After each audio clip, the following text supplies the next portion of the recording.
Hey everyone, Azim here. We're going to talk about the bones of the skull, specifically the cranial bones of the skull. When I say cranial bones of the skull, I'm specifically referring to the bones that are surrounding the brain and therefore protecting the brain. Most of them are pretty large and considered flat bones. Flat bones undergo intramembranous ossification, and as the name implies, they're relatively flat. I know they're curved here, but they're relatively flat compared to other bones. So let's take a look. The first bone on the anterior and superior part, that is our frontal bone. In the previous video we saw that the frontal bone, it's not quite shown well here. The frontal bone early in development started off as 2 bones, but it's really in adults just 1 fused bone. Very hard, very solid. It's got some important regions here, like on the underside there's a curvature, a fossa that protects the brain. You've got your eyebrow ridges here. This region here is called the glabella. It also forms the superior part of your orbits. When I say orbit, I mean the circular region that protects your eye. It's also got different foramina, but we'll go over those later. One other important feature of the frontal bone is that if you make a transverse cut here, so here's the front of the skull, the anterior side, you can see that there are holes here. These are sinuses. They're one of the 4 paranasal sinuses that you have. If you ever have one of those sinus headaches or you have pain in your forehead, that could be because those sinuses are blocked. But the purpose of these sinuses are to humidify, condition, and filter the air that you breathe in. Increased surface area means you have more time to treat the air that you breathe in.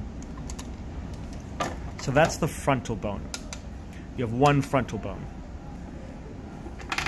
Going a bit more superiorly, and on either side, left and right, you've got the parietal bones. So the parietal bones are separated by the sagittal suture, and also separated from the frontal bone with the coronal suture, and separated from the temporal bone with the squamous suture, separated from the occipital bone with the lambdoid suture. Parietal bone,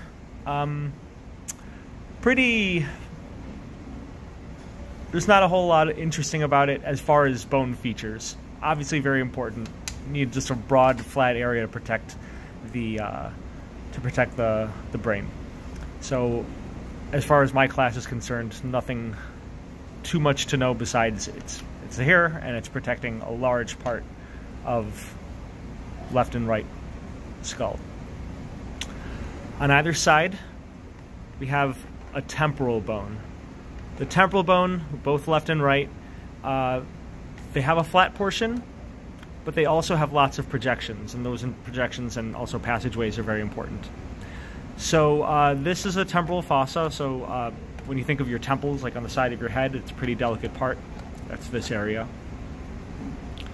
This projection is called the zygomatic process. It's called that because here's the zygomatic bone, and this process extends to the zygomatic bone. So this is the zygomatic process of the temporal bone. The ear would be right here. Your pinna, your auricle, would be right here. And so your ear canal is this hole. That's the external acoustic meatus. External acoustic meatus, or external auditory canal. It means the same thing. This rounded bump behind your ear, posterior to your ear, this is the mastoid process. We'll be talking about an important muscle that attaches here. There is also an important articulation right here. This is where the mandible will articulate. So this is the part of the temporomandibular joint. The temporomandibular joint.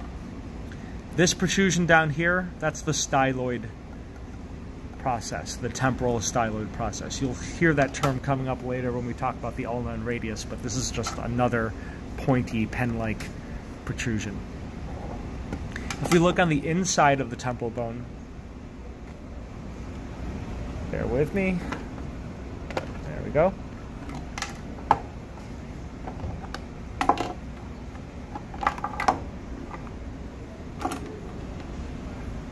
If we look on the inside of the temporal bone, I said that there was an external acoustic meatus. There's also an internal acoustic meatus. So if you removed everything in between, like the cochlea and middle ear bones, which we'll get to later, you could get from inner ear to outer ear, or vice versa. But this would be the internal acoustic meatus. It is on a slightly different path than the external one, which is why we name it something differently.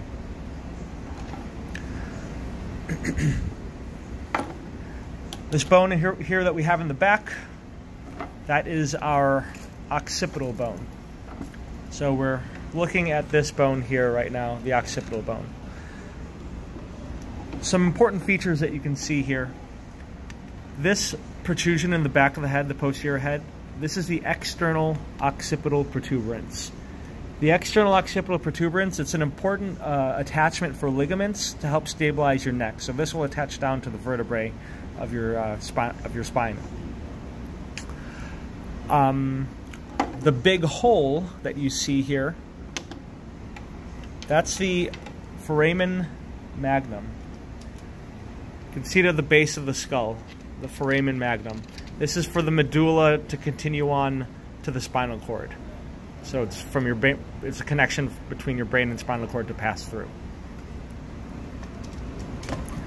One other important feature that you can see on the underside, the inferior aspect, surrounding the foramen magnum, you've got these smoother parts. These are articulating surfaces. These are called the occipital condyles.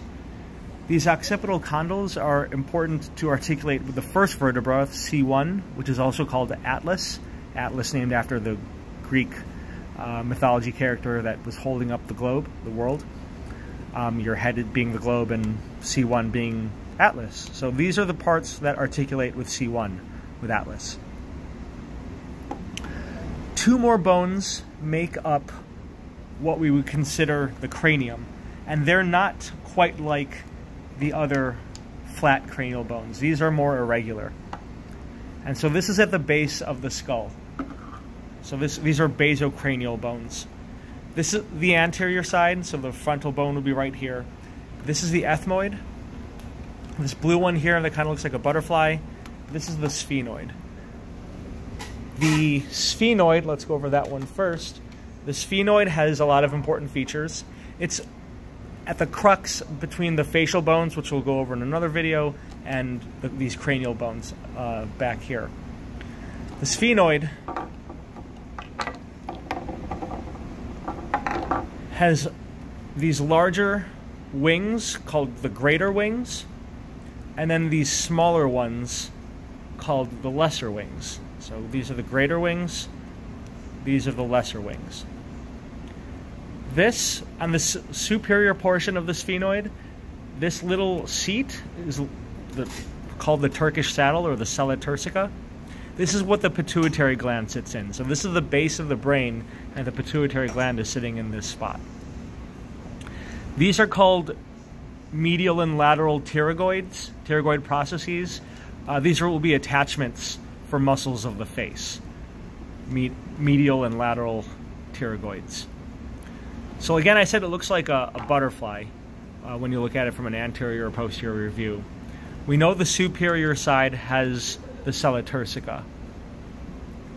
One thing that you can't really see on this is that, like the frontal bone, if you cut into it, it has sinuses. So the sphenoid bone is another bone that has sinuses and more air-filled spaces. It's a pneumatized bone. Just anterior to the sphenoid is the ethmoid.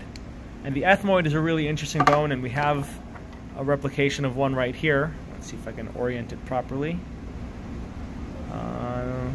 There we go. So here is a more accurate replica, but it's not, its parts aren't fully here. Here's our model. So how do I know which side I'm looking at with this?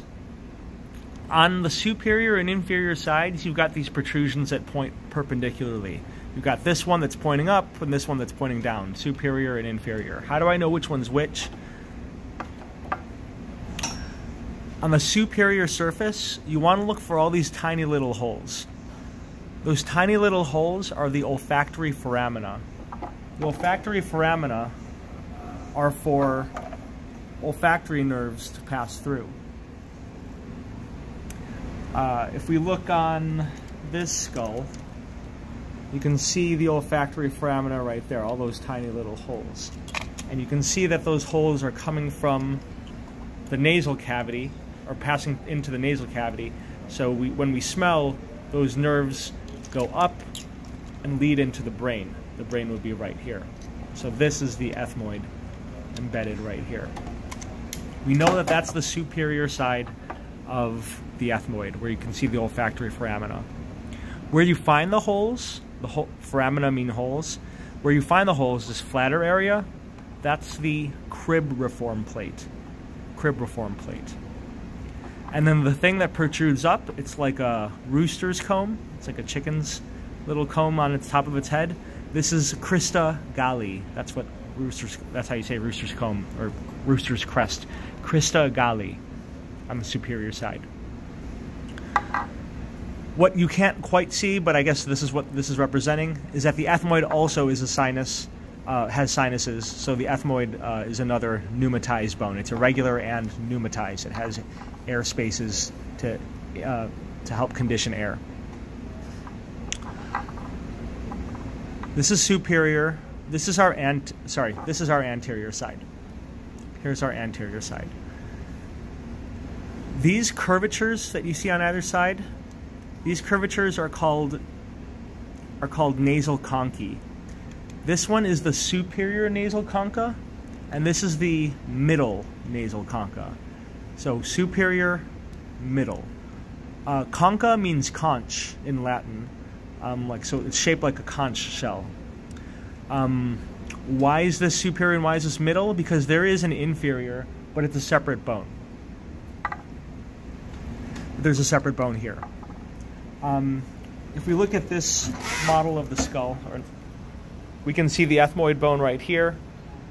I don't know how well I can pull this apart, but the superior is over here. The middle nasal concha is right here.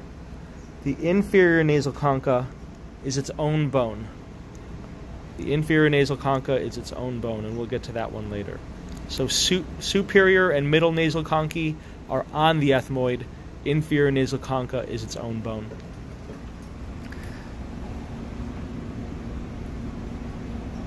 This last feature here on the inferior side, it's a lot like the crista galli because it's pointing perpendicularly, but this one's pointing perpendicularly inferiorly, pointing perpendicularly down. This is separating the nasal cavities. It helps separate the nasal cavities. Along with the vomer, this forms the nasal septum. This is called the perpendicular plate. The perpendicular plate is on the inferior aspect of the ethmoid. The crista galli is on the superior aspect. So you can see this a little more. Here on the top, you've got your crista galli. Here in the middle, you've got your perpendicular plate. And this is the vomer. It should be up here, but because this is an exploded view, it's shown down a bit. But the vomer would be right here, and that's what separates your left and right nasal cavities. All right, so those are bones that protect the brain, and we'll go over facial bones in another video.